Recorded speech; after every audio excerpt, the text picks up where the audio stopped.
Olá, meu nome é Aline, tenho 40 anos de idade. Inicio a minha carta dizendo que a gente nunca imagina os caminhos que a gente vai ter ao longo da vida. E aparece cada confusão que a gente nem imaginava que um dia poderia vivenciar aquilo.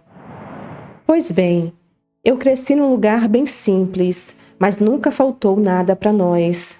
Éramos eu, minha mãe, minha tia e minha prima, que tinha mais ou menos a mesma idade que eu. Meu pai era alcoólatra, eu tive poucos contatos com ele e aquilo não foi uma experiência legal. Toda vez que ele aparecia, acontecia algum barraco. E assim, fomos nos distanciando cada vez mais, até que perdemos contato de vez. A minha prima era pior ainda, era órfã de pai. Órfã, não sei, né? Porque até aí a gente nunca teve certeza se ele morreu mesmo ou a minha tia e a minha mãe que inventaram isso. E conforme a gente foi ficando mais velha, a gente começou a questionar. Poxa, ele morreu de quê? Ah, virose. Mas que virose? Não sei direito. E a gente começava a perguntar as coisas e eu percebia que elas falavam disso de uma forma muito superficial. Aí um dia eu achei aquilo tão estranho que eu perguntei para minha prima. Prima, será que isso é verdade? Ela me olhou na hora com um olhar estranho e respondeu. Sabe, eu pensei a mesma coisa. Mas infelizmente nunca descobrimos mais nada. A verdade é que provavelmente deveria ser outro traste e aquelas duas fizeram de tudo para esconder a história para que eles não tivessem contato nenhum. Até hoje ninguém tem certeza do que aconteceu ali. Mas assim, passamos a infância inteira naquele lugar e éramos relativamente felizes. Durante a adolescência, os problemas começaram. Na época, eu tinha 15 anos e me envolvi com um garoto meio malandro, bonitinho, rebelde. Fui caindo na lábia dele. A gente regulava de idade e minha família já de cara não gostou muito dele. Aí a gente ficou se encontrando meio que às escondidas e nessa eu engravidei. Eu quase surtei no dia, não sabia o que fazer da minha vida. Minha mãe falou tanto para mim naquele dia que eu queria me enfiar num quarto escuro e simplesmente esquecer de tudo. Foi um período bem pesado. Esse cara ainda ficou bravo comigo, me ameaçou e depois disso sumiu. Nunca mais tive notícias. E eu fui levando minha vida sem falar muito com ninguém. Até que a minha mãe me chamou e disse que eu tinha errado e que me servisse de lição, mas que apesar de tudo, ela estava pronta para me ajudar no que fosse necessário. A minha tia e a minha prima também ficaram do meu lado. E ali eu percebi que eu não estava sozinha, que a minha família não ia me abandonar. Me senti mais segura. Eu poderia passar todo o período de gestação com a cabeça mais tranquila. Quando meu bebê nasceu, minha identificação com aquela criaturinha foi praticamente instantânea. Eu olhei para ele e ele me olhou e já não conseguia mais sair de perto dele. E aí, segui a minha vida. Imaginem, eu, mãe, com 15 anos. Minha cabeça era de criança, nem tinha acabado o colégio ainda. Com a ajuda da minha mãe, eu terminei a escola e arrumei um trabalho numa mercearia para ajudar nas despesas. Não ganhava nada ali. Quem sustentava tudo era minha mãe, mas aquele era um trabalho simbólico. E como eu disse, eu tinha cabeça de criança. Eu não agia como a mãe do bebê. Eu era meio que irmã dele. Eu brincava, dava doce escondido, encobria as artes que ele fazia. Enquanto a minha mãe era a matriarca da casa. Minha mãe era muito mais mãe vó durona que eu. Ao mesmo tempo que eu e ele fomos nos apegando cada vez mais. Ele gostava de todo mundo lá. da minha tia, da minha prima. Confiava mais na avó, no modo geral, mas a preferência dele era eu. E assim ele foi crescendo. Ele foi ficando comunicativo e adorava brincar. Ensinei ele a jogar dominó, baralho, damas, ajudava ele com as tarefas da escola. Fui eu que ensinei ele a ler e escrever. A gente brincava com tinta, ninguém sabia pintar nada, mas a gente brincava. Um sujava o outro e a gente se divertia muito. Acho que eu era tão criança quanto ele, e eu entrava nas viagens dele. Uma vez a gente fez um navio pirata dentro do quarto, com praias e coqueiros, e bora procurar a Ilha do Tesouro. Outra vez, transformamos a casa no Velho Oeste. A cozinha virou um tipo de salão, e eu me caracterizei como uma pistoleira bandida, e ele, um jovem forasteiro daquela vila. Dava muito trabalho conseguir todos aqueles materiais para fazer os cenários, figurinos e objetos. E dava mais trabalho ainda para acalmar a minha mãe depois que ela chegava. Até numa base espacial a gente transformou a casa uma vez. Minha mãe ficava louca com aquelas badernas e eu cheguei a pensar uma vez que ela ia mandar a gente literalmente para o espaço por conta daquilo. Mas hoje vejo que ela tinha razão. Dava um trabalho enorme para desfazer toda aquela bagunça. E ela trabalhava muito o dia inteiro para chegar em casa cansada e encontrar tudo daquele jeito. Devia ser algo tanto quanto irritante, convenhamos. Eu consigo entender o lado dela. Mas eu confesso que era bem divertido. Eu e ele éramos tão cúmplices que a gente já tinha tudo combinado para arrumar as coisas antes do horário que a minha mãe costumava chegar. Isso quando eu não inventava de fazer alguma lambança na cozinha. Eu olhava para ele e dizia: "E se a gente tentasse fazer um doce?" E ele me olhava já meio cabuloso com a confusão que aquilo ia dar e dizia: "Você tem certeza?" A gente derretia melado, fazia bolo de chocolate. Eu não era tão boa cozinheira assim, então queimava as coisas, jogava chocolate pelas paredes, açúcar no chão. Ele virava meu ajudante e ele ria sem parar das palhaçadas que a gente fazia. E quando minha mãe chegava, já sabem.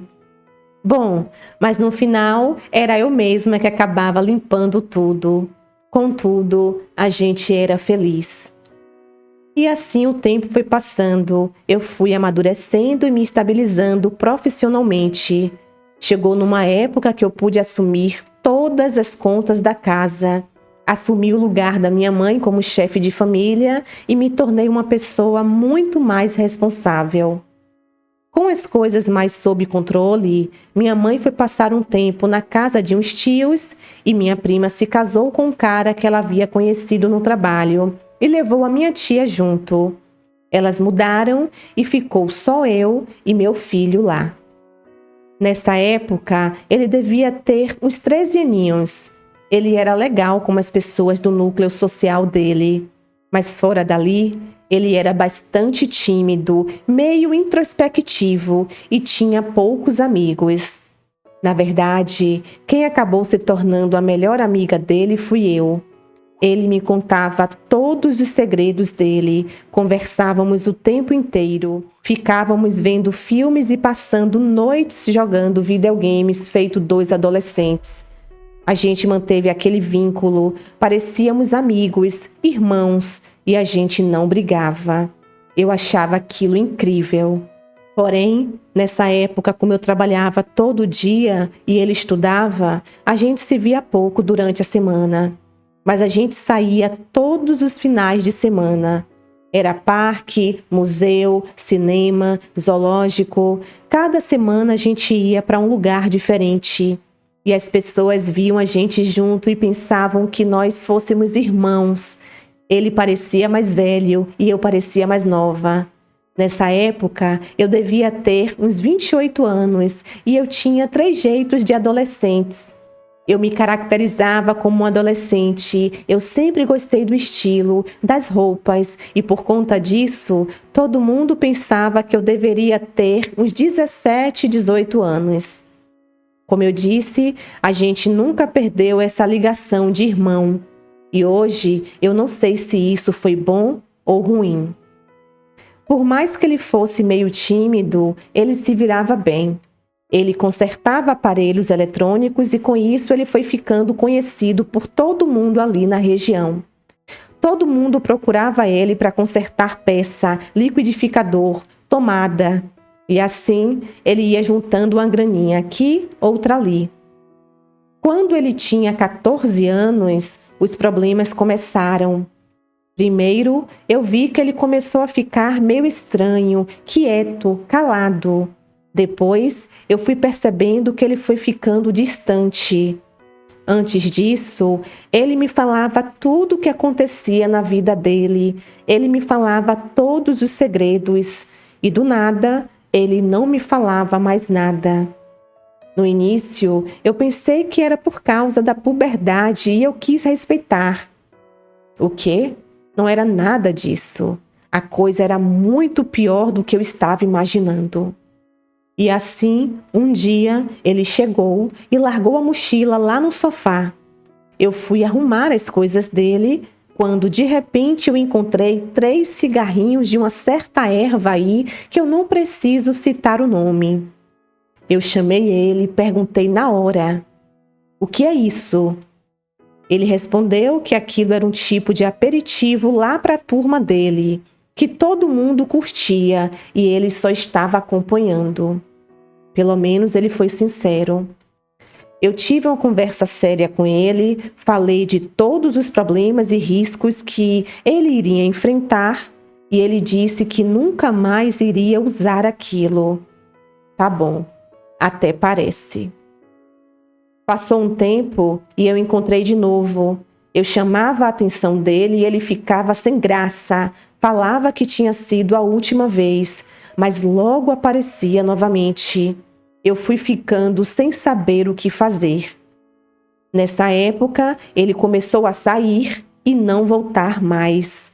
Passava 2 ou 3 dias fora. Depois, aparecia do nada. E eu super preocupada, questionando onde ele estava. "Ah, estava na casa de uns amigos. Você se preocupa à toa." E isso foi piorando. Chegou um dia que ele chegou de madrugada traçando as pernas de bêbado. Tive que ajudá-lo a ficar de pé. Eu achei aquilo super estranho. Ele nem bebia.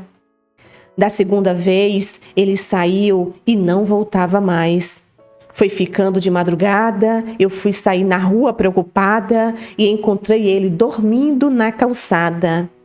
Ele chegou tão grogue que não conseguiu entrar em casa e cochilou ali mesmo. Eu, desesperada, chamei ele, num frio daqueles de congelar. Aí, ele levantou e foi para a cama. Não sei como não ficou doente.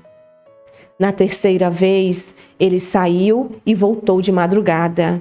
Ok, eu o recebi normalmente, até que ele começou a falar. Eu não estou me sentindo bem. E começou a suar frio. Começou a passar mal. Eu, desesperada, tive que o levar no pronto-socorro àquela hora. A pressão dele subiu. E eu falando: "O que é que você usou?" E ele não respondia. Chegou lá, fizeram os exames, mas logo ele melhorou sozinho e a gente voltou. E ele não falou o que aconteceu. Aí passou uns dias, ele chegou em mim e disse: "Eu não estou bem. Eu entrei nessa história por brincadeira e eu não estou mais conseguindo controlar." E eu fiquei ali, sem saber como ajudá-lo. Fui atrás de uma psiquiatra conhecida da família. Ela falou que ele precisava de tratamento antes das coisas desandarem de vez. Mas ele ainda achava que estava tudo sob controle, que só ia procurar ajuda se a coisa piorasse. E piorou. Cada vez foi aparecendo mais coisas estranhas lá em casa. E não adiantava reclamar que era como se eu estivesse falando com o vento. Além de que ele foi ficando meio grosso, estúpido, me maltratava por qualquer coisa. Certa vez, eu estava trabalhando, cheguei em casa e ele estava lá com vários amigos que eu nunca tinha visto, um mais sinistro que o outro. Estava todo mundo fumando numa roda só. E imagina, eu meio desesperada. O que está acontecendo aqui? E ele disse, é só uma festa, relaxa. E eu fui ficando ali, meio receosa. Os caras ainda ligaram o som no último volume. E eu fui falar com ele e perguntar até que horas aquilo ia continuar. E ele responde para eu não ser tão chata e em seguida me puxou para dançar. E eu brinquei ali, dancei com ele e tal, fingi para que aqueles malucos pensassem que estava tudo bem. Mas a verdade é que eu queria aquele povo longe da minha casa. Passou um tempo e eles foram embora. Aí eu falei, meu, que porcaria foi essa? Como é que você traz essa gente pra cá sem me avisar? E ele respondeu, ah, era só uma festinha. Você fica pegando no pé por qualquer coisa. Você tava mó de boa, brincou e dançou aqui e agora está reclamando? Eu fui educada, apenas. Eu não queria causar um clima constrangedor. Não apareça mais aqui com esse tipo de gente. Ele não gostou muito, mas não levou mais ninguém dessa laia lá. Pelo menos. Ele nunca foi de ter muitos amigos. Então, o primeiro grupo sem noção que apareceu, ele adotou como brothers dele. E o tempo foi passando e ele não conseguia abandonar aqueles vícios. Eu ia e voltava da psiquiatra e eu já estava quase ficando louca. Ela insistia que ele precisava de tratamento, que a coisa já tinha fugido do controle, mas ele dizia que estava tudo bem. Nessa época, ele já devia ter uns 17 anos. Ele cresceu e ficou pouca coisa mais alto do que eu. Mas sua aparência era cada vez mais de um garoto doente e abatido. E ele foi ficando cada vez mais insuportável. Ele me tratava que nem um cachorro. Além de que, ele começou a me pedir dinheiro. E eu fui tentando desviar. Até que chegou um dia que ele chegou em casa todo surtado, querendo dinheiro. E eu, super gentil, tentando contornar a situação. Para que ele queria dinheiro? Era óbvio que eu sabia, mas fiquei enrolando ele. E eu, na hora, só tinha uns trocados que eu tinha juntado para ir no mercado. Ele veio e me tomou a bolsa da minha mão. Eu assustei e fui puxar de volta, quando ele me deu um tapa no meu rosto. Eu não estava esperando aquilo. Eu me afastei e fiquei meio confusa, e ele saiu com a minha bolsa e foi embora sem olhar para trás. Nossa, na hora parecia que o meu coração tinha sido atingido. Doeu muito mais mentalmente do que fisicamente. Eu fiquei muito mal aqueles dias, e ele desapareceu a semana inteira. Na sexta-feira, ele reapareceu. Quando ele me olhou, a gente ficou se encarando. E ele me olhando feio. Aí eu falei, o que você está fazendo aqui? Você pega minhas coisas, depois desaparece sem mais nem menos, não dá satisfação. Eu estava precisando. Agora de resto, eu não devo a mínima satisfação a você. Foi o que ele me disse. E ele ficou ali. A gente ficou sem se falar. A gente ficava na mesma casa, nos mesmos cômodos, mas não interagimos. Só nos encarávamos. Foi horrível, um clima pesadíssimo. Eu fiquei na minha. Eu não peguei pesado com ele porque eu sabia que ele estava doente. Ele não era daquele jeito. Passando uns dias, fomos voltando a nos falar aos poucos. E eu percebi que toda vez que ele tentava realmente parar, ele pirava, como havia acontecido. E ele dizia que estava tudo sob controle. Não estava nada sob controle. Se ele voltasse para as coisas ilícitas dele, ele voltava ao normal. Mas se faltasse, ele surtava, já estava completamente viciado. E ele me tratava cada vez pior. Eu estava vendo televisão, ele chegava e desligava a TV na minha cara. E eu falava: "Mas eu estou vendo aqui. Já viu? Dá licença." E eu que fazia a comida lá em casa, e ele dizia: "Melhor ficar com fome do que comer esse lixo." Eu ficava tão mal, vocês não têm noção. Nossa, ele me ameaçava, me xingava e eu já não sabia mais o que fazer. Passou um tempo, ele surtou de novo. Chegou em casa completamente pirado pedindo dinheiro. Eu falei que não ia dar nada e ele ficou maluco e saiu quebrando tudo. Eu fui pedir para que ele parasse e ele me deu outro tapa e me empurrou no sofá. Eu bati no sofá e caí no chão. Ele pegou minha carteira e sumiu. Eu fiquei ali, não sabia o que fazer. Era indescritível a sensação de impotência que eu sentia naqueles momentos. Me senti um lixo total. Aí meus amigos me perguntaram: "Mas você não chamou a polícia? Não fez nada?" É claro que não. Como é que eu ia chamar a polícia para o meu próprio filho? Eu conhecia ele, sabia que ele não era assim. Ele estava doente. A psiquiatra da clínica insistia para que eu internasse ele, mas eu tinha certo receio das coisas ficarem piores. E depois disso, ele sumiu por uns bons dias. E aí, ele apareceu do nada e disse: "Oi, tudo bem com você?" Eu fiquei olhando para ele sem falar nada. Ele entrou lá e ficou observando tudo. Eu olhei para ele e disse: "Olha o que você fez. Você me roubou e ainda vem dizer se está tudo bem. Você sabe que eu precisava e eu não roubei ninguém. Eu apenas peguei emprestado. Eu te amo, minha linda. Eu nunca ia fazer nada que te magoasse." Ele disse. Ele veio e passou a mão nos meus cabelos, mas com uma cara de cínico que vocês não têm noção. Em seguida, ele devolveu minha carteira com um envelope. E quando eu abri aquilo, eu tomei um susto. Tinha muito mais dinheiro ali do que ele tinha pegado de mim. Na hora eu falei: "Da onde você tirou isso?" E ele falou: "Eu tenho meus meios. Peguei de você, agora está devolvido." Eu fiquei com medo de mexer naquele dinheiro, sei lá de onde ele tirou aquilo.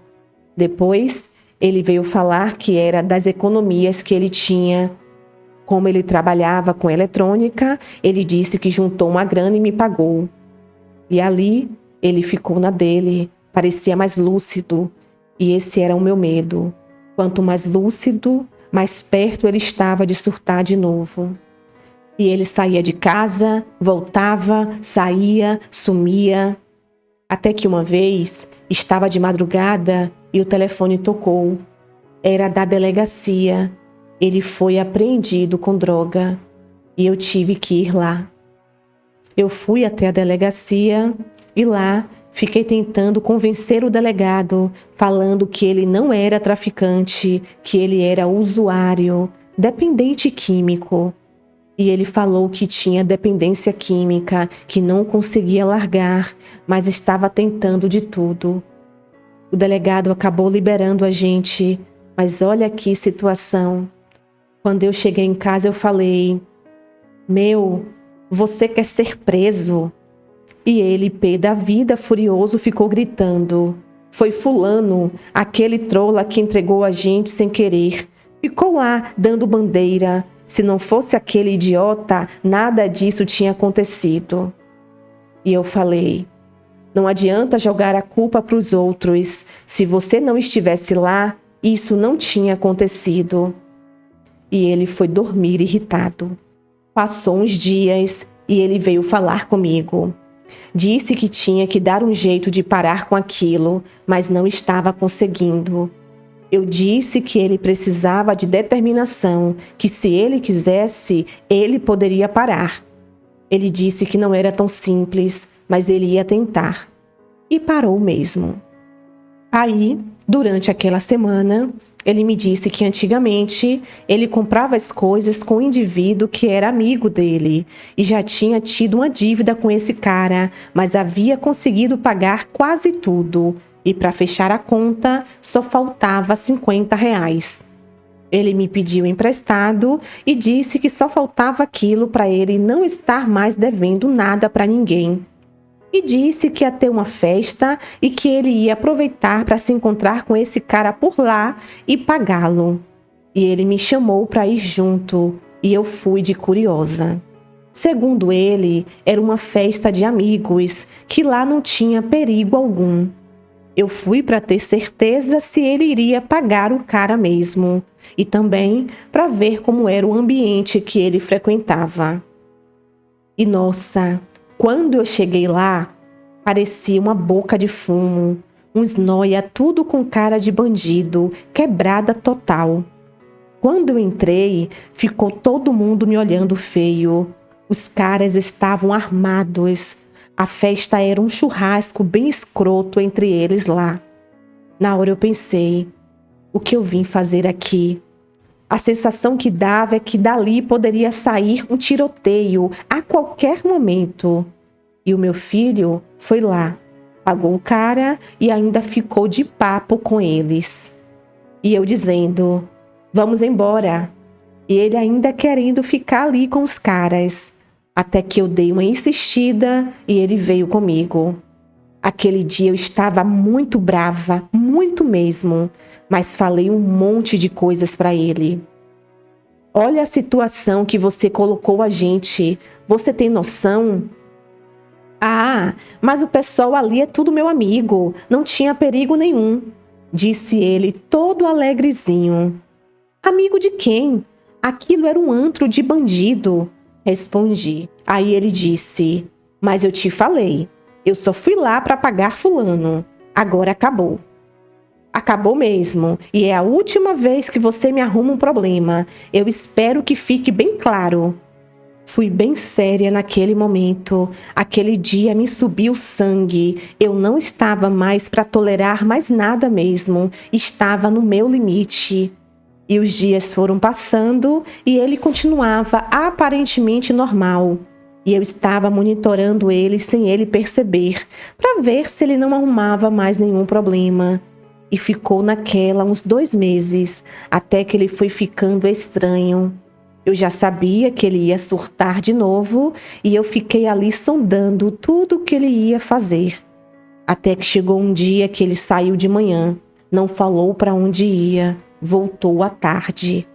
Eu perguntei onde ele estava e ele só me respondeu: estava por aí. Eu já estava imaginando que ele estava se envolvendo em outra confusão e fiquei ali monitorando. E ele não saía do celular. Estava falando com alguém por mensagem. Ele ficou horas ali até que eu perguntei: com quem você está falando? E ele: ah, com um amigo meu. E eu fiquei ali como quem não quer nada. Quando ele estava distraído, eu tomei o celular da mão dele. E ele gritou: como é que você toma as coisas dos outros assim? E eu olhei as mensagens. Nossa, era uma conversa horrível. Ele estava falando com um cara que respondia tudo num linguajar de bandido.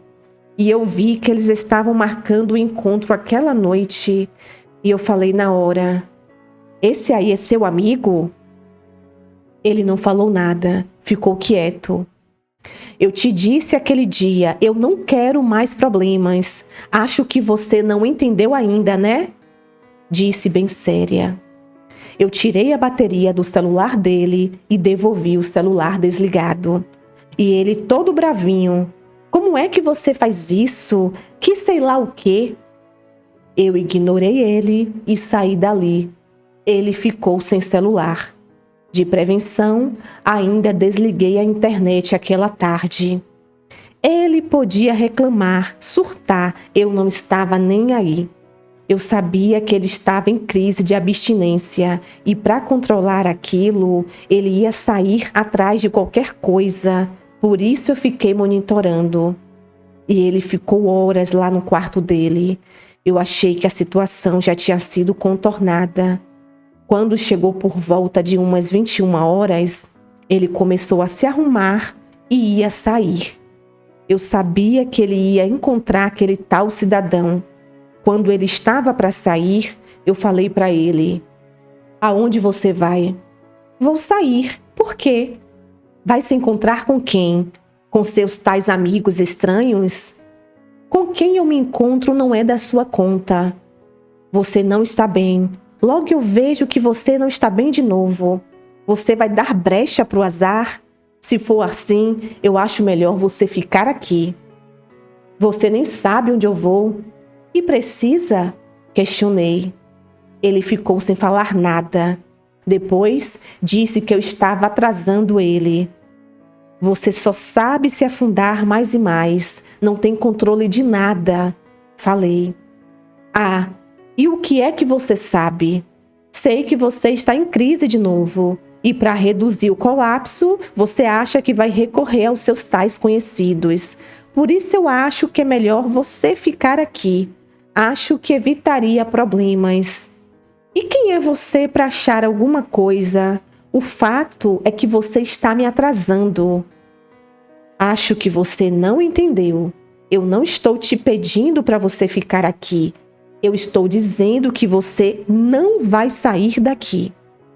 "Ah, é o que você acha, né? Você acha que vai me impedir?" disse ele todo bravinho. Eu passei por ele tranquilamente, tranquei o portão e depois tranquei a porta. "Pronto", falei. Aí ele começou a me xingar, me ameaçar e só disse: "Eu te avisei aquele dia que minha paciência se esgotou. Para a coisa não ficar pior para o seu lado, é melhor você sair daqui." E ele veio tentando me tomar a chave e eu fui me esquivando 1, 2, 3 vezes, até que eu dei um chega para lá nele e me afastei. "Você não vai se encontrar com seus amiguinhos nóias essa noite. Pode se conformar", falei para ele. E ele berrando: "Me dá essa chave! Me dá essa chave agora!" Assim que ele se distraiu, eu escondi a chave num lugar seguro. Ele ficou procurando por um tempo até que saiu para o fundo lá todo furioso e eu achei que ele tinha ficado por isso mesmo.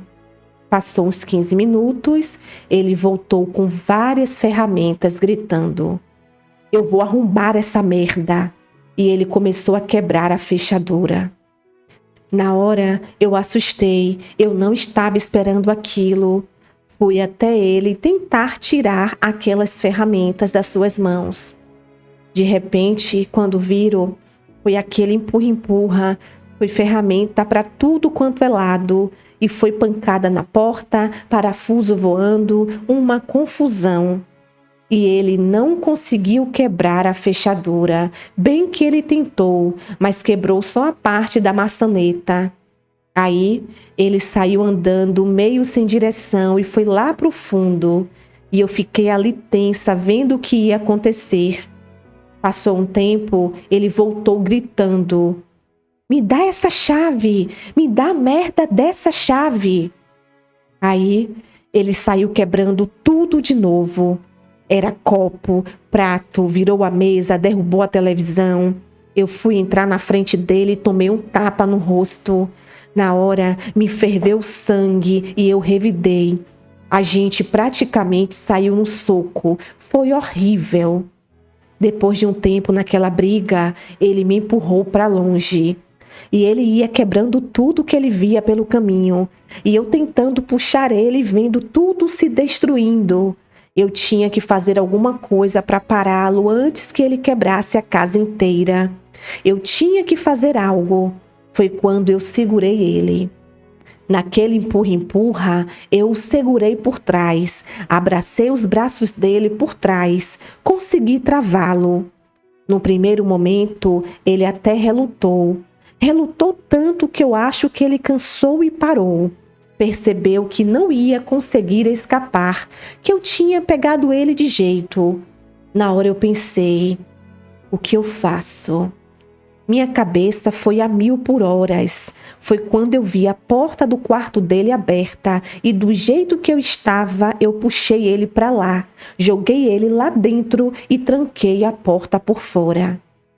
Ele ficou berrando lá, dizendo que ia quebrar tudo. Eu respondi, pode berrar o quanto quiser. Eu disse que ele podia quebrar tudo o que ele quisesse lá dentro, que ali só tinha as coisas dele mesmo, que se dane. E ele berrando, abre essa porta, abre a merda dessa porta. Eu respondi com deboche que ele só ia sair dali quando ele se acalmasse. E ele ficou gritando um tempo até que ficou um silêncio total. Aí, enfim, dei uma respirada. Naquele momento, eu percebi a barbárie que estava aquele lugar. Parecia que eu tinha adentrado ao caos, tudo quebrado, tudo revirado. Eu vi que eu estava toda machucada, arranhada, ralada. Meu corpo estava todo dolorido. A que ponto as coisas tinham chegado? A um nível de agressão e violência de eu precisar contê-lo daquele jeito para ele parar de me agredir. E depois tive que trancá-lo no quarto para ele não destruir a casa inteira, o que tinha virado a minha vida. Eu era uma moça magrinha, nunca fui de briga, nem de me envolver em confusão. Ter que sair no tapa com um marmanjo não estava nos meus planos. Na verdade, nem nos meus piores pesadelos. A gente era tão amigo, tão próximos, como aquilo foi acontecer?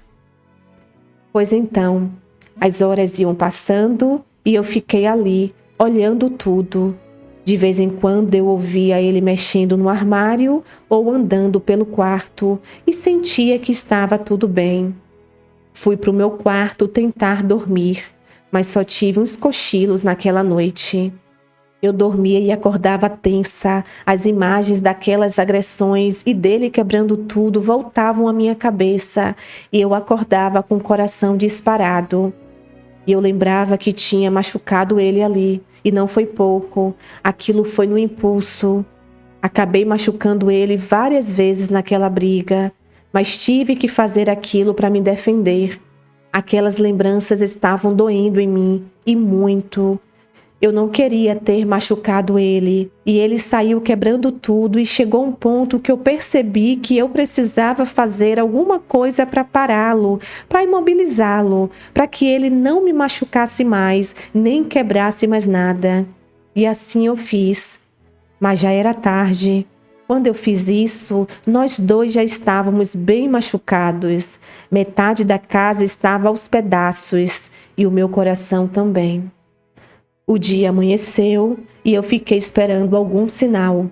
Quando já era próximo de umas 10 horas da manhã, eu fui lá cautelosamente e abri a porta. Ele estava deitado na cama olhando para mim. E eu fiquei ali, encarando ele. Eu ia falar algumas coisas quando de repente ele me olha com uma cara de choro e diz: desculpa. Eu fiquei sem reação na hora e falei: meu, você ficou louco? Olha o que você fez. E aí, ele veio todo tristonho falando que ele estava doente, que ele me adorava, que nunca ia fazer qualquer coisa para me prejudicar. E eu fui conversando com ele e percebi que ele estava lúcido de novo. Ele tinha voltado a si no tempo que ele ficou preso ali no quarto. Aí, ele levantou até a porta e perguntou se ele podia sair, que ele não comia nada desde a tarde do dia anterior e que estava com fome. E eu disse que sim, sorri para ele. Eu servi um lanche para ele e a gente voltou para o quarto. Foi quando eu vi que ele estava todo machucado, o rosto todo arranhado e os pulsos estavam roxos. Ele não conseguia nem se mexer de dor. Eu nem lembrava direito como aquilo aconteceu, mas em algum momento daquela briga, ele deve ter vindo para cima de mim e eu segurei os punhos dele com tanta força para fazer ele parar de me bater, que acabei machucando ele daquele jeito. Eu fui pegar gelo e coloquei no braço dele. Ele estava meio cansado, bloqueado com tudo o que havia acontecido, e deitou a cabeça no meu ombro e dormiu. Eu estava muito cansada, não havia dormido nada naquela noite e acabei dormindo ali abraçada com ele. Com tanta confusão, xingamentos, agressões, eu percebi que ali o que eu sentia por ele era maior do que tudo o que tinha acontecido. Mais tarde, ele levantou e ele mesmo arrumou toda a barbárie que tinha feito. Limpou tudo, comprou os copos e pratos que ele tinha quebrado. Naquele dia, eu consegui conversar com ele. Foi a primeira vez em tanto tempo que a gente teve uma conversa realmente lúcida. Ele me explicou tudo o que estava acontecendo, me contou como ele entrou naquilo, falou muita coisa que eu não sabia. E depois de tudo, ele me perguntou se eu odiava ele. E eu disse que não, que ele estava doente, para ele esquecer aquilo. Que antigamente ele dizia que nós éramos melhores amigos, e assim seria, nada mudaria isso. Eu queria vê-lo bem de novo. E os dias foram passando e ele foi fingindo que estava tudo normal, mas não estava. Eu sabia que ele só ficava lúcido por tempo limitado e logo ele teria outra crise, não ia demorar muito.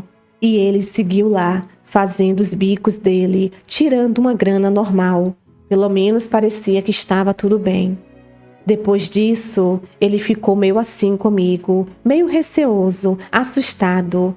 Ele era super estúpido, ficava me ofendendo por qualquer coisa, me ameaçando e cantando de galo lá. Depois daquela última confusão, ele mudou. Ele não gostou nem um pouquinho de ter sido contido daquele jeito. Descobriu que eu não era fracote do jeito que ele pensava. Meio que tomou outra postura, mudou. Ele começou a me respeitar, meio que com medo de mim. Aí, quando começava uma confusão, quando ele começava a ser grosso comigo, eu aumentava um pouquinho o tom de voz e ele já baixava a bola, ficava calado e saía de perto. Eu fui muito conivente com a situação. Demorei muito para tomar alguma providência.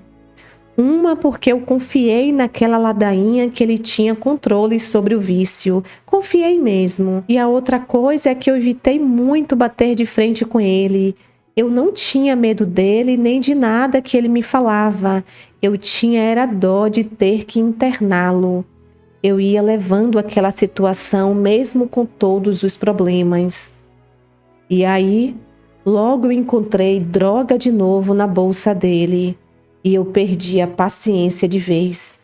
Eu fui atrás da psiquiatra de novo e falei que não tinha mais jeito. Contei tudo o que aconteceu e achava que teria que interná-lo. Ela respondeu: "Você demorou demais para fazer isso." Eu disse que sim, que eu tentei resolver as coisas como eu podia, mas já tinha fugido do meu controle. Eu aceitava que ele fosse para a clínica com a condição que aquilo fosse feito de uma forma amigável, civilizada. Ela me perguntou se eu achava que ele aceitaria ir, e eu fiquei pensativa. E eu disse que não, que ele não aceitaria facilmente. Mas eu não podia aceitar que o pessoal da clínica fosse lá levá-lo na marra. E eu sabia que a situação já não estava legal. E eu ia promover ainda mais momentos de confusão e constrangimento para ele. Aí ela me olhou já impaciente e disse: "Mas você reclama, mas não toma providência. Se é assim, algo precisa ser feito." E eu disse: "Ok. Então, se é assim, deixa que eu mesmo faça o trabalho sujo." E ela perguntou: "Ah, é? E como?" Eu respondi: "Eu apago ele e trago ele para cá." "E como você pretende fazer isso?" Aí eu olhei para ela com deboche e disse: Ué, a senhora não é médica? Perita em possologia psiquiátrica? Me dá um remédio bem leve, só para eu fazê-lo pegar no sono por um tempo. Aí, enquanto ele estiver dormindo, a gente traz ele para cá. Ela aceitou e eu combinei com o pessoal da clínica. Ela me passou a receita de um remédio calmante, nada muito forte, mas só para colocar meu plano em prática. Aí, em um dia comum, ele estava lá sentado no quarto dele e eu levei um suco de laranja para ele, como quem não quer nada. E ele estava lá na dele, bebeu e nem desconfiou de nada. Passou um tempo, ele dormiu ali mesmo onde estava e eu liguei para o pessoal da clínica e eles o levaram.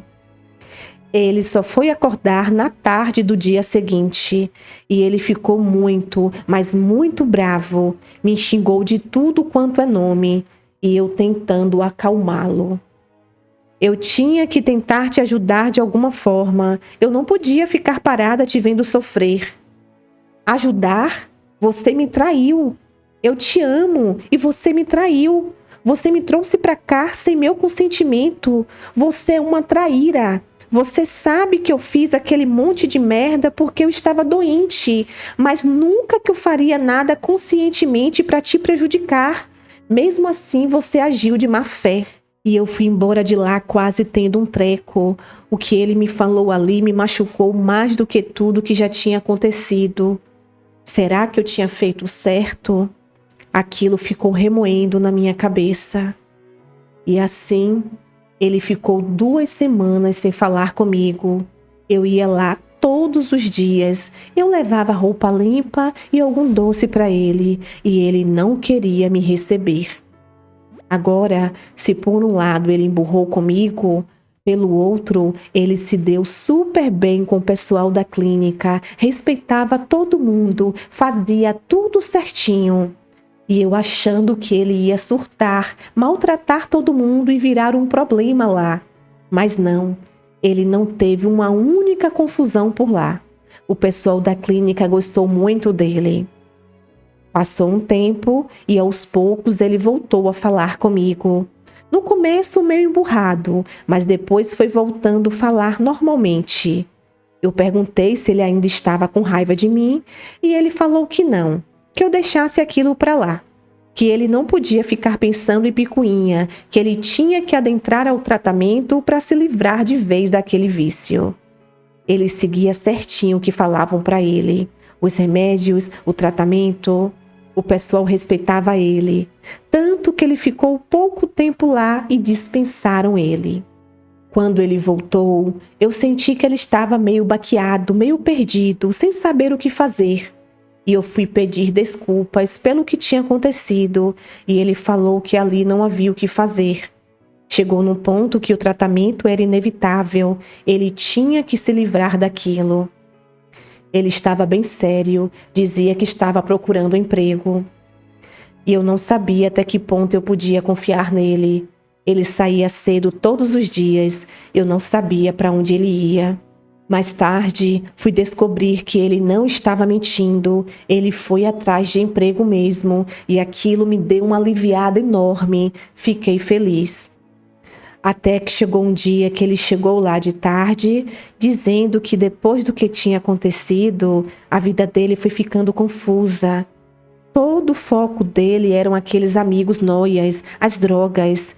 Agora ele tinha dispensado tudo aquilo. Ele não sabia o que fazer da vida, ele estava perdido. Eu falei para ele que ele ia encontrar um novo foco e eu já estava feliz por ele ter deixado tudo aquilo para trás. Naquela tarde, nós conversamos muito sobre tudo o que aconteceu. Foi a primeira conversa realmente séria e lúcida que tivemos depois de tanto tempo.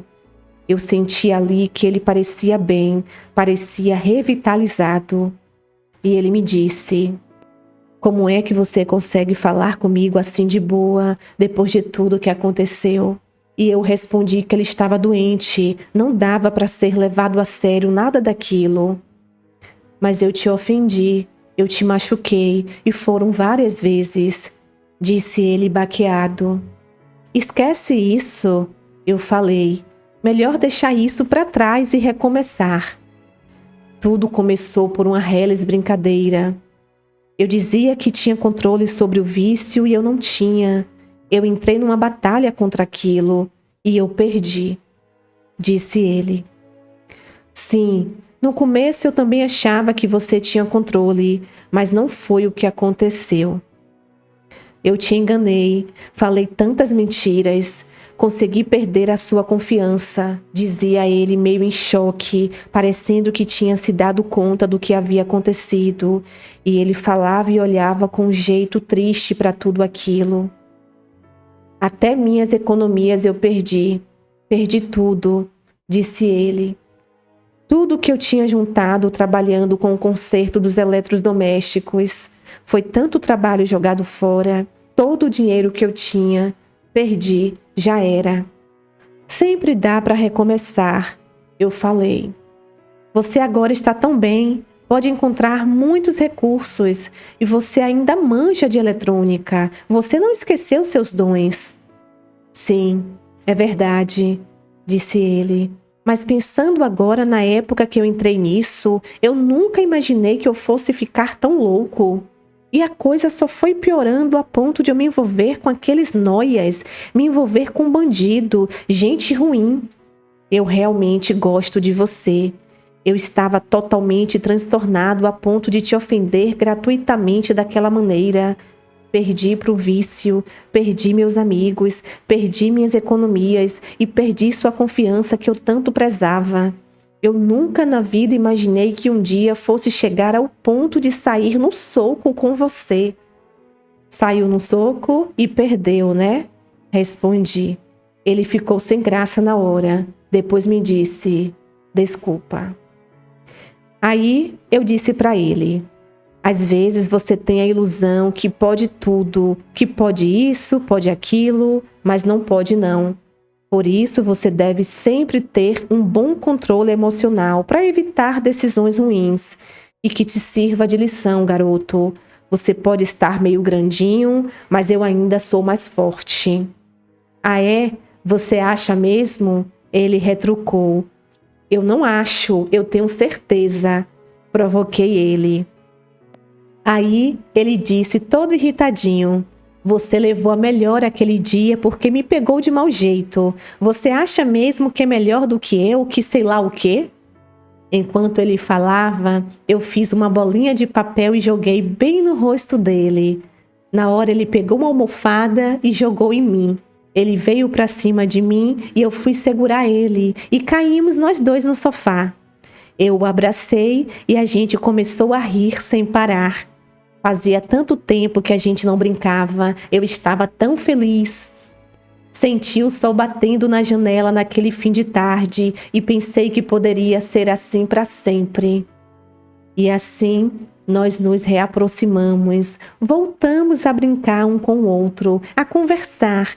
E foi vindo na minha cabeça o tanto que a gente era próximo, na nossa vida como um todo.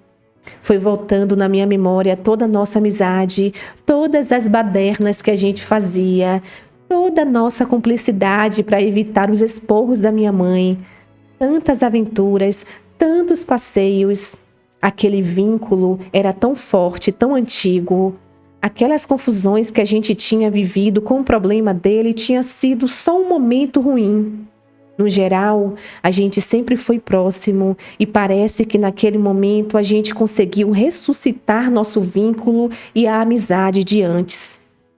Eu confesso que nos primeiros meses eu fiquei com muito medo dele ter uma recaída, mas aquilo não aconteceu. Depois, eu entendi que o que aconteceu foi o seguinte.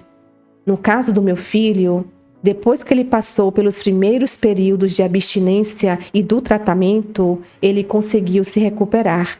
Algumas pessoas, depois que passam por esse primeiro momento e conseguem ficar um tempo relativo longe dessas substâncias, conseguem ter um controle melhor sobre o vício. Infelizmente, isso não acontece com todas as pessoas e acho que nesse ponto ele teve um pouco de sorte, porque a maioria vive tendo recaídas. Ele não teve. Logo ele arrumou um trabalho, estabilizou a vida dele e foi seguindo, amadurecendo. Ele deixou aquele passado para trás. Começou a namorar, alguns anos depois, casou. Ele se formou e nunca mais teve nenhum tipo de problemas com drogas. Como eu disse, depois que ele melhorou, nós nos aproximamos de novo. Na verdade, acho que depois de tudo que aconteceu, nosso vínculo se tornou ainda mais forte do que era antes. Quando ele começou a namorar, eu fiquei louca de ciúmes, louca, e ficava vindo à minha cabeça: será que essa garota vai tratá-lo bem? Será que ela não vai levá-lo de volta para um mau caminho? Será que ela não vai fazer nenhuma besteira? Nada. Era uma garota super gente boa e ela ajudou a dar um rumo para a vida dele e estão juntos até hoje. Hoje faz aproximadamente 10 anos que ele está bem. Hoje a gente lembra daquelas confusões e dá risada. Ele não é mais um garoto, é um homem maduro, formado e experiente. Se tornou um bom profissional e se tornou completamente abstêmio. E eu, infelizmente, já não sou mais aquela moça que todos olhavam para mim e pensavam que eu fosse um adolescente, embora ainda digam que eu pareça mais jovem do que realmente eu sou. Aquela história nos marcou muito e nos serviu de experiência. Mas aquela experiência ruim foi ficando cada vez mais distante e, felizmente, ficou para trás. Podia ter sido diferente? Podia, mas mesmo assim, a gente conseguiu superar. Essa é a minha história. Olá, meus amores, como é que vocês estão, hein? Espero que bem, sejam todos muito bem-vindos ao nosso canal. Minha amiga Aline, muito obrigada pela confiança, meu amor. Muito obrigada por você compartilhar com a gente toda essa experiência de vida. Eu quero te dizer que você é uma super mãe, meu amor. Você é uma super mãe, uma super amiga, uma super mulher. Tudo começou muito cedo na sua vida e você se deparou de repente com uma situação muito difícil. Só quem já viveu isso dentro da família sabe o que você passou. Lidar com um filho que vive em uma dependência com drogas é complicado demais. Só Deus na causa. Você relatou pra gente aqui parte de tudo que você viveu, mas eu tenho certeza que foi muito mais difícil do que tudo que você escreveu. Porque do outro lado, minha linda, só você e Deus sabe o que realmente você viveu. Não foi fácil. E graças a Deus, a gente fechou essa carta com uma boa notícia. Fechamos com sucesso. O seu filho superou o vício, vocês venceram, o seu filho se tornou um homem responsável, casou, se formou, vocês estão bem, estão felizes e é isso que importa. Tudo que você passou, as suas escolhas, foi tudo de acordo com o que você sentiu. Muitas vezes a gente de fora da situação pensa: caramba, mas essa mãe demorou. Caramba, por que essa mãe não tomou uma atitude logo, lá atrás? Mas, meu bem, quando de fato a mãe passa por isso, ela tem noção do porquê, ela sabe as respostas e você sabe. Você deu exemplo aqui pra gente, você cogitou algumas possibilidades, mas o importante é que chegou uma hora que você percebeu que só havia uma solução para esse grande problema. E que bom que você tomou atitude, que bom que você internou seu filho. No início ele ficou revoltado, chateado, mas você estava super certa. Você estava com a sua razão. E se você não fizesse isso, só Deus sabe qual seria o destino do seu filho. Que bom, meu amor. Que bom que tudo acabou bem. Sinta-se abraçada, acolhida, confortada. Que Deus tenha aí trilhado lindos dias para você, para todos vocês. Que você esteja bem, com paz no seu coração. E que tudo de melhor aconteça contigo e com toda a sua família, tá bom, meu amor? Mais uma vez, obrigada. Fica a sua carta, uma baita lição, com muitas reflexões, com um baita ensinamento. E eu sei que muitas mulheres, muitas mães, muitos pais, infelizmente, não têm a mesma sorte que você teve no final de tudo. E que Deus possa confortar o coração de todos.